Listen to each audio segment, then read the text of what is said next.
Hey guys, it's Mazda Monday. I've been super busy. I didn't get a chance to post last week because I was in Texas. Just got a lot of stuff going on in my life right now. So what I'm going to do today, I'm going to take you back about 6 months ago when I got my Wedssport wheels. And it's an old review. I'll have to cut it down because the video is so long. So pretty much today I'm just going back 6 months to when I got the Wedssport wheels. And obviously in the video to explain why I got them, I had to cut it down because the video was about 40 minutes long, so I had to cut some stuff out of there. But pretty much towards the end, I'll just give you pretty much what I noticed from the wheels after you watched all the stuff from the recap. I'm actually wearing the same shirt I am now 6 months ago. How's it going, guys? So it's been about 3 months. I just got back in Colorado this weekend. And when I was out there, I thought I was gonna, get around to posting all the videos I took when I was out here. I didn't. But now that I'm back, I'm gonna post those videos. But before I get back to posting the old videos, I'm gonna start off with the mod that I told you I probably wouldn't do, but I ended up deciding to do it because when I was gone, those 3 months in Alaska, my tire, it kept going flat, and my fiance told me the air was not staying in it, so it gave me kind of an excuse to get new tires. So I was like, well, I might as well get new rims since the fuel, like 2 or 3 of my rims already have bends in them, because the stock OEM rims they're not that, I guess I wouldn't say they're brittle because they didn't crack, they bent, but they're very soft. So I hit a pothole, they bend easy, which is good because they can be repaired. But unfortunately, I don't want to wait for them to get repaired because I have places to be. So, I was supposed to be sticking to this whole sleeper build, but, there's not really many mods left to do on my car as far as adding power. So the next best thing that I can do, I can reduce the weight.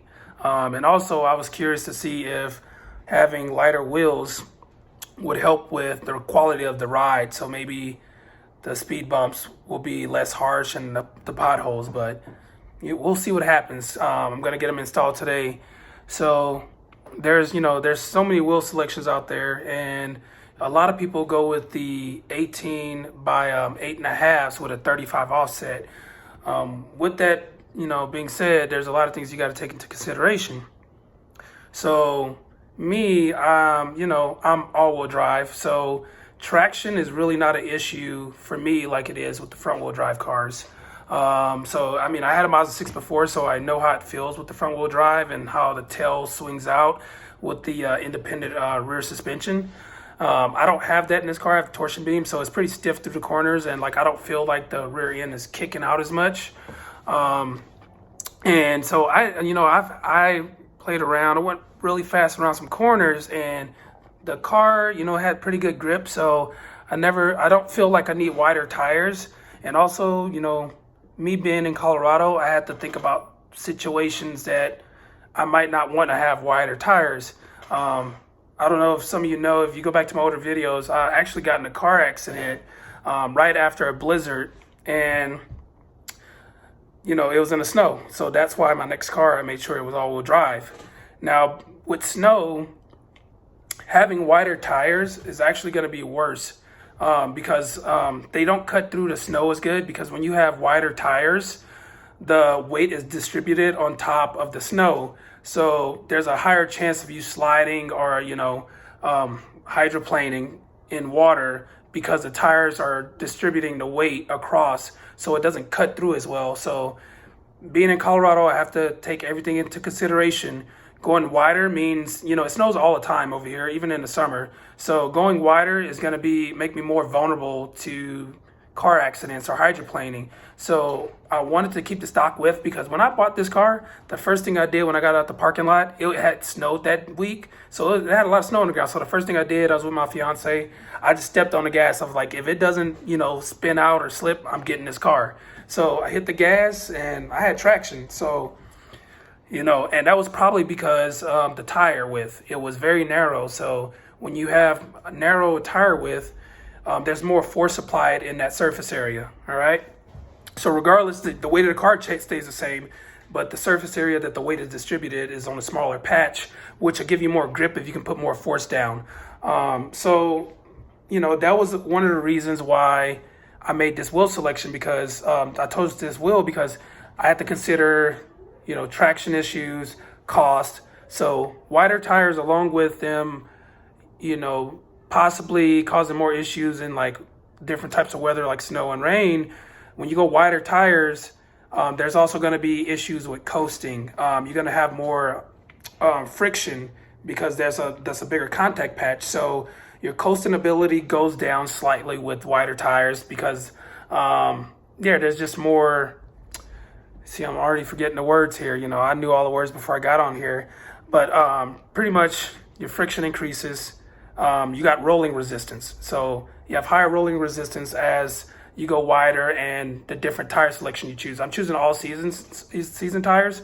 So they are going to have more rolling resistance versus, a sports tire or anything a summer tire. They're going to have less rolling resistance due to the texture of the tire. But because I'm using all season, because of the weather here, I want to keep my tires narrow so that I can kind of counteract that rolling resistance that I was gonna, that I'm gonna be adding. But I already have those tires on there, so we're gonna keep the same type of tires because I love them. We're just gonna get a new set to go with the new rims because I have a hole in one of the tires right now and is in an area where they say you can't patch it on close to the sidewall. So with that being said, I was trying to make the car faster if I'm gonna do something. So, like I said, there's not many power mods left for this car. I'm not going to talk too much longer because I already talked 15 minutes. This video is way too long. So what I'm going to do now, go ahead and show you the rims. And then I have Reese coming over and I'm going to install his fuel pump while my rims are getting changed out. So here are the wheels I chose, guys. So I already opened it up. Let me go here and take a look at my rims. Right, so here we go. These are as close as I could get to OEM specs, right? So I got Wedssport SA-25Rs. These rims, they're shaved off 40 pounds off the stock wheels, right? So these are 18/7, just like stock OEM rims, and the offset is 47 versus the 45 that comes on the stock OEM rims. I don't have my sedan rims off the car, but after I go get them changed out, I'll get the weight on those rims. But right now we're gonna go ahead and look at the weight of these rims compared to the stock ones. All right, so first up, we got the hatchback. So since I know most of you guys are hatchbacks and you want to know how much it weighs, there's actually a guy who already did this to tell us how much it weighs, but I'm going to go ahead and put it on here. There are the weights for balancing already on here. So it's going to weigh slightly more than the rim without it getting balanced, so, but not much more. So here we go. We're going to go ahead and put the stock OEM 18 that are on the hatchbacks, since most of you are hatchback, and we're going to weigh it. All right. This is the weight. Came to 27.4 pounds for the stock rims. All right. Now we're gonna switch over, and these things are light, so we're gonna find out how much lighter these are. So let me go ahead and put these on here and see how much it weighs.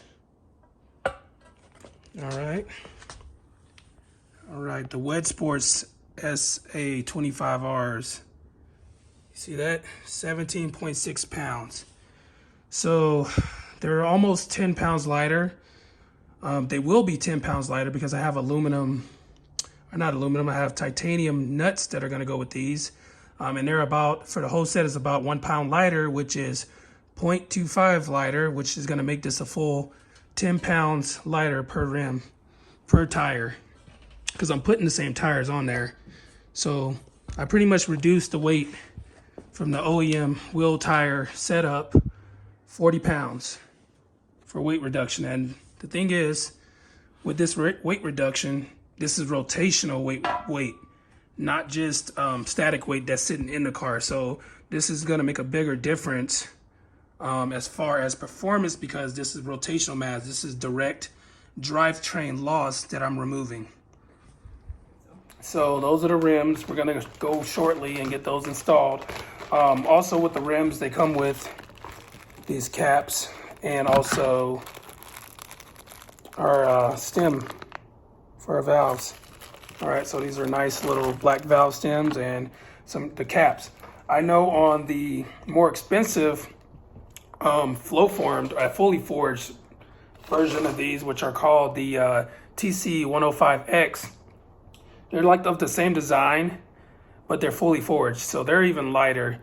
They're about 16.2 pounds for the 18s in the, I believe the 18 by 7.5 offset. I'd have to look at it, but like I said, the reason why I chose these is because it has the, you know, the 18 by 7, and I didn't want to go anything wider because I don't like the stretch look with the stock tires.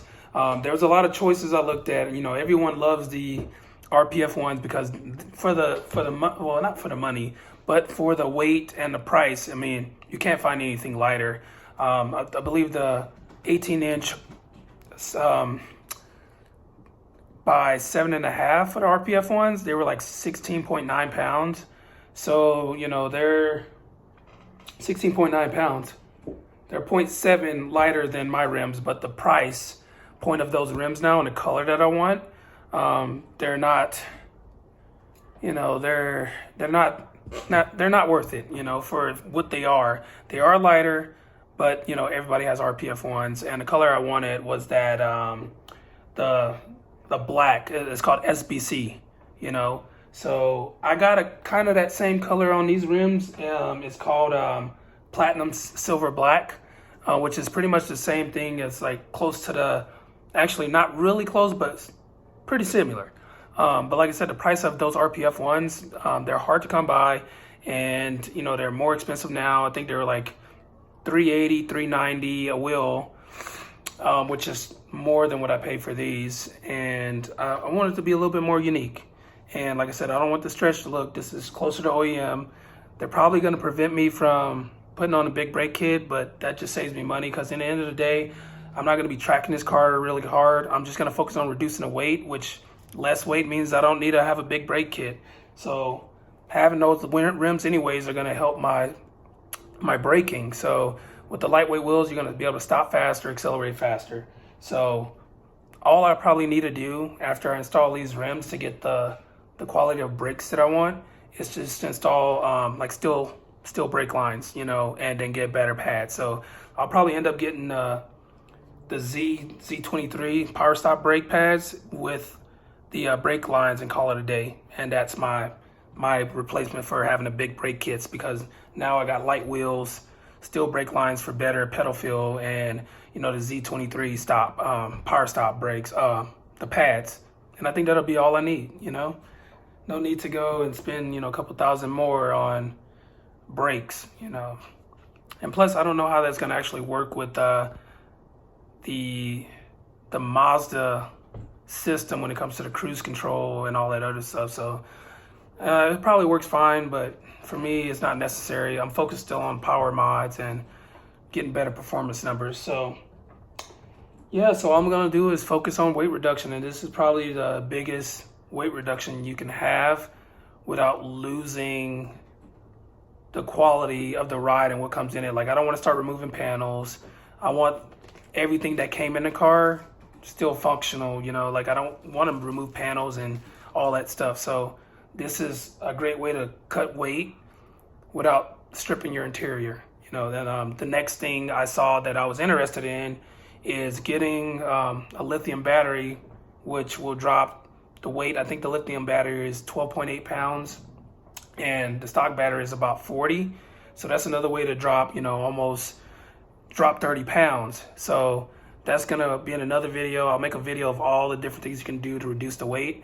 As of right now, when I totaled up the different parts, like carbon fiber hood, trunk, the battery, the wheels, a couple mods that I did, like, you know, cutting out the cat, I totaled up the weight that I could pull out of this car, and it's 120 pounds, without losing any function whatsoever. So that's almost getting me into territory of the front wheel drive models. Obviously, if the front wheel drive model is a premium, there's going to be extra weight anyways, because you know they get sunroof, bows, and all that. So that might actually put me at the same weight as a premium front wheel drive. So that's it for now, guys. Like I said, I don't want to talk too much, but we're going to get the rims on the car, and I'm going to give you what I've noticed from it, you know. So that's it, guys. I'll see you after the car, or after the rims are installed.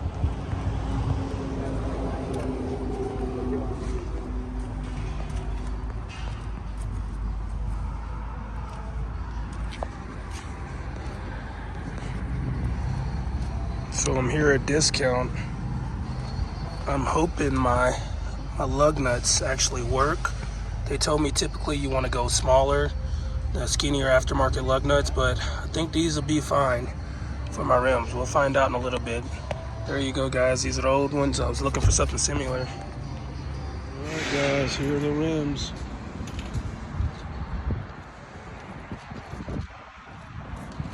Looks pretty good. So guys, yeah, like after 6 months, biggest thing I noticed from the wheels was the stopping distance. So before I got the wheels on there, like it sometimes it didn't feel like the car wanted to stop. Once I changed those Wedssport wheels and put them on there, it was very noticeable how easy it was for my car to come to a stop. And like obviously in the video, after that I installed those steel brake lines, and that actually helped with braking as well. But yeah, the wheels are not just for acceleration. I did notice the acceleration, but like I was more impressed with my ability to brake, how I didn't have to push so much on the brake pedal, and then adding those steel brake lines from Shane really improved it so much to where, yeah, I definitely don't need a big brake kit. So that's it, guys. Sorry, the video, it's an old video, but like I've just been so busy, guys, with these tunes, getting that website up and running. I got so much stuff that I need to get to you guys, and not enough time in a day. Thank you guys for supporting me, and hopefully next week I'll get started on this video early. And I'm not sure exactly what we're going to talk about yet, but you know, I actually squeezed out a little bit more power out of my car, by the way. So I wasn't happy with that 258, so I had to make sure I got 260. So the car now is sitting at 260 wheel horsepower. But yes, guys, the pure turbo tuning is on the way, and I'm just really impressed with the amount of progress I made on my turbo tunes. The 21s still give me a little pain, but that's, you know, it comes with the territory. But we're working on it. I'll have some more information for that for you guys on that.